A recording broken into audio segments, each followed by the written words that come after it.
we hear a lot of people refer to the Latino community, and it's actually made up of countless diverse, distinct identities and backgrounds.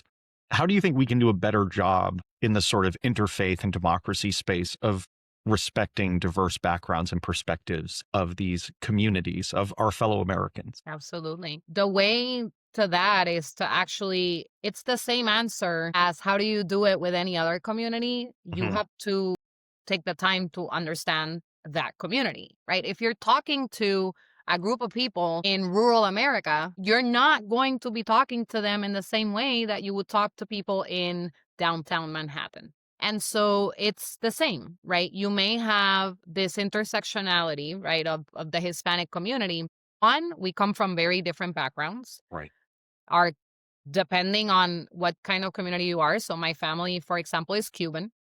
They came here in the early 60s, so right when Fidel Castro took over, Hmm.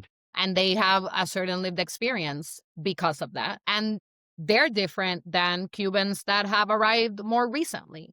Right. And those are different than maybe the grandkids of those folks that had come in. So the way that you engage is going to have to be. And Right. unfortunately, I think that in this space, in democracy, what happens is that that's the expensive path.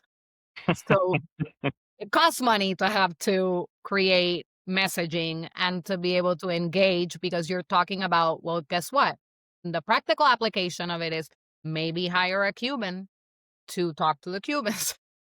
Maybe look for a Mexican American that has been here for 3 generations to talk to a community in Colorado of Mexican Americans that have been here for three Hmm. generations.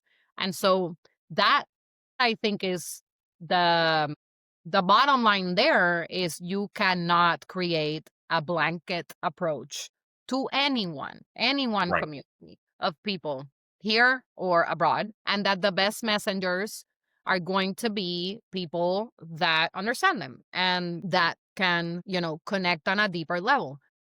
That doesn't always mean they have to be from those communities, but you have to be very intentional Right. about, the conversations that you're having and trying to understand that the paths to, those different groups were different Hmm. and they inform the way that they engage in faith and in a democracy in different ways.